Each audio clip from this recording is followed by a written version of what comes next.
This is the second in a series of designs that you can build. All of my projects are open source, but most people don't actually build things like the AT80 you can ride on. So I'm doing a series of smaller, more accessible projects. The first one was a mini robot dog, which you can find in my channel, and now it's time for a hexapod, which is 6 legs. Last time I used an Arduino Uno, but a lot of people asked for a remote controlled version, so this time I'm using ESP32s.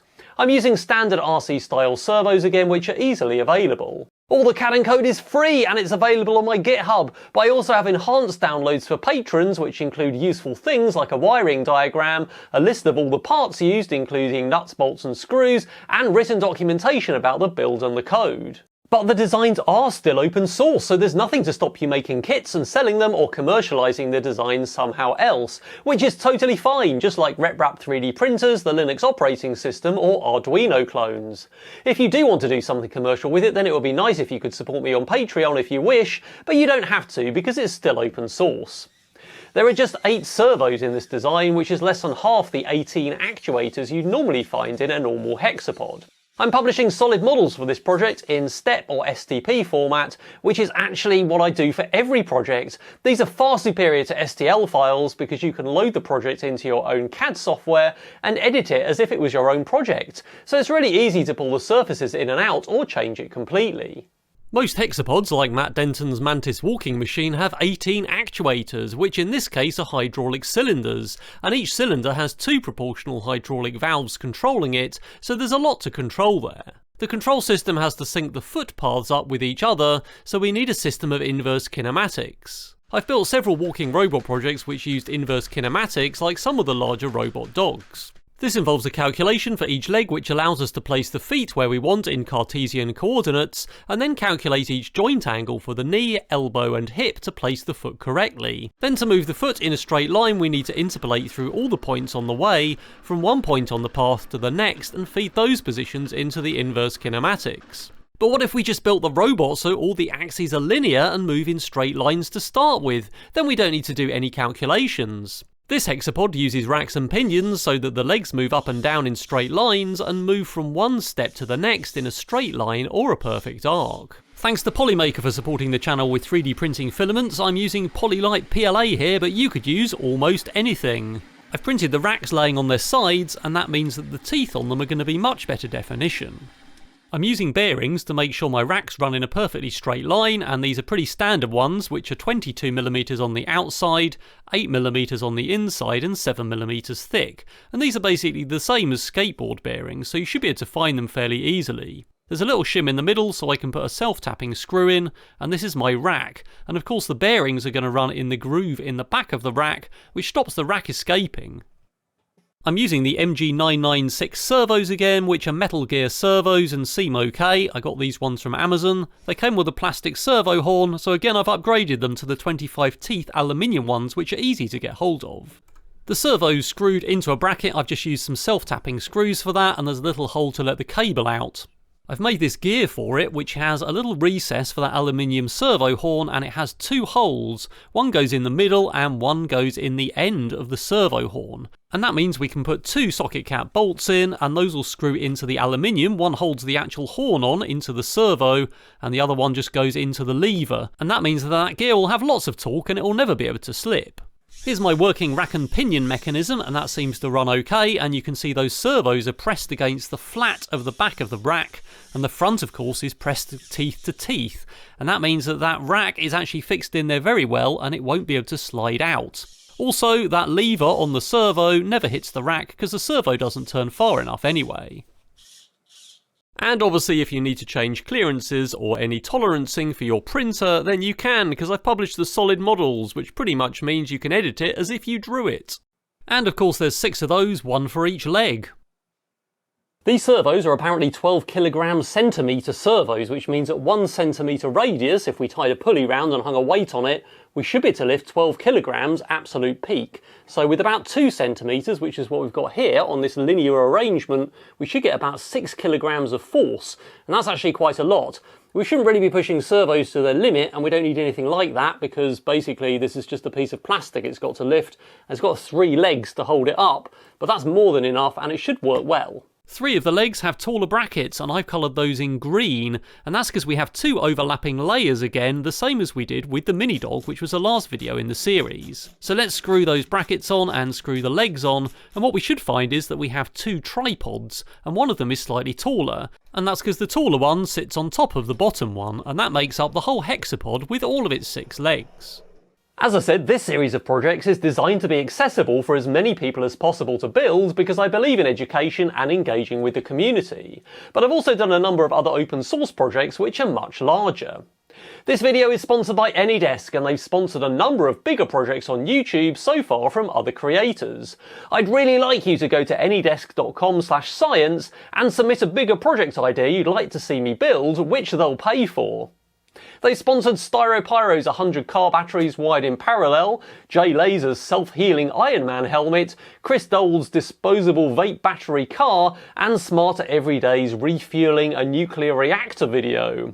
So imagine I had unlimited budget to build something no one else has done before. Check out my Star Wars AT-AT that I can ride on, the bull bikes, the screw bike, or maybe my Rhino tank that Colin Furze helped me test. Perhaps I could build another working Star Wars vehicle or robot or something else from science fiction. Go to anydesk.com/science and submit any idea that you'd like to see AnyDesk sponsor me to build. And by the way, AnyDesk is remote access software that allows you to access your computer remotely, and it works on Windows, Mac OS, Linux, including Raspberry Pi, Android and Apple TV. But the project doesn't need to include AnyDesk software, they just really want to work with the community to build cool projects. As with the mini dog, the 2 layers slide against each other, of course picking up its feet as it goes so that it can walk, and they also rotate against each other. So to facilitate that, we have a section with another piece screwed on the bottom, and I've done that so both parts could be printed flat on the bed because the top part has features on. That slots into the slot, and you should find that that moves quite freely up and down. You'll also notice there's a hole in that top part and a hole in the bottom layer. So I've put an M4 bolt through with a lock nut, and that's going to make the pivot and the sliding section. So now the top and bottom layers slide up and down against the middle layer, and they also rotate. That means we can turn on the spot and we can walk along. And you'll notice that middle leg stays aligned with that partial spur gear, which is basically a curved rack, as it slides up and down. And that means that we can go and put something on there, driving it against the middle leg, to facilitate the rotating motion. And of course, yes, that's going to be another servo, which is going to be in a bracket running against that gear. And that fits in upside down, just above the middle leg, and I've made a triangular section on it to match the profile of the leg.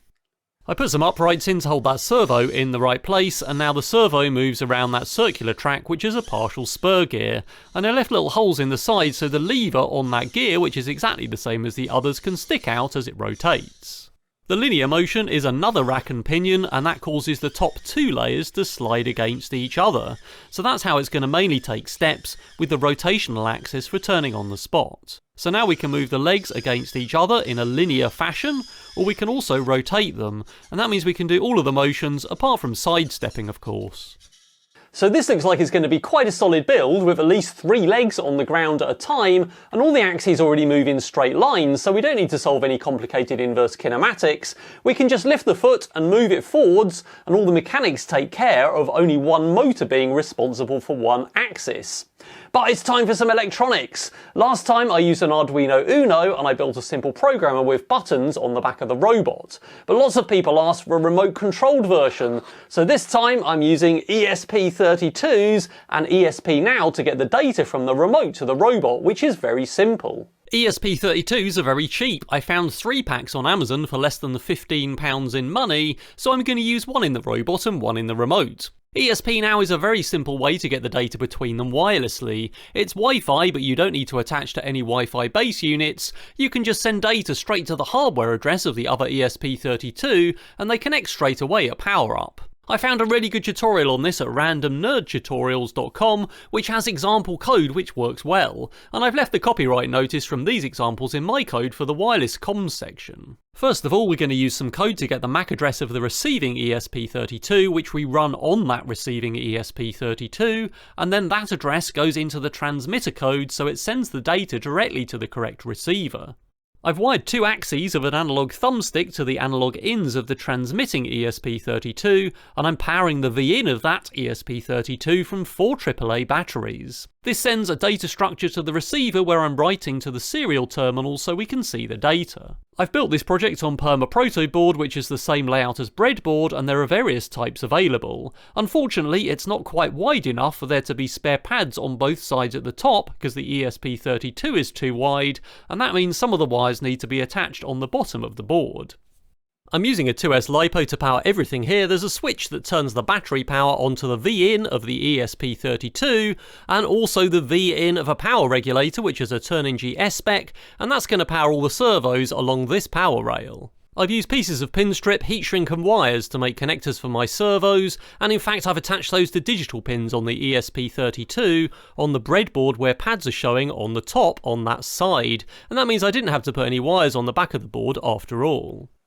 The code for this is pretty simple. I've got one multitasking state machine which repeatedly runs through the loop with no blocking functions like delays or while loops. This checks the system clock as well as which state it's in so that the walking sequence picks up the legs and moves them in the right order at the right time. There's a section which moves the linear slider or the rotation axis of the robot depending on the joystick value, so we don't need different sequences for walking straight or turning. I wrote this code in a similar way to the Adafruit Arduino multitasking tutorial, so if you check that out it'll be easier to understand what's going on. I also scaled the values for how fast it goes and how far the axes move based on the joystick motion, so if you walk slower it picks up its feet more. Speaking of feet, I made some feet out of Polymaker Polyflex TPU90, so it should have more grip than the smooth plastic. So now we can see it walks pretty well. We've got various speed modes, and this is pretty much full speed with the shallowest step, but I'm pretty happy with how that works.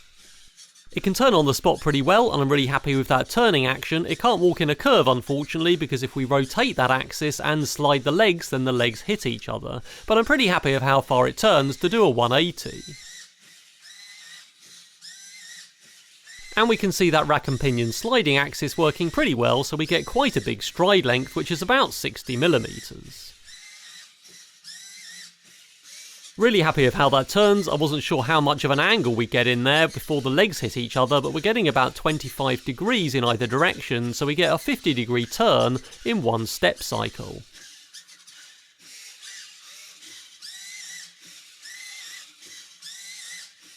If you push the joystick less in any direction, then it goes slower and it picks its feet up more, so that means it can step over obstacles quite well. I guess if we have bigger spur gears on our rack and pinions, then we'd be able to pick the feet up even further and have even longer legs, but that's pretty good for now, and you can see it stepping over all the lumps and bumps in the grass. Tripods are of course always stable, and we've got at least 3 feet on the ground at a time, so it's a bit like a stool on an uneven surface, which means it always settles and moulds itself to the terrain as it goes. So that makes it pretty stable, and if we pick up the feet a lot we can walk on almost any terrain.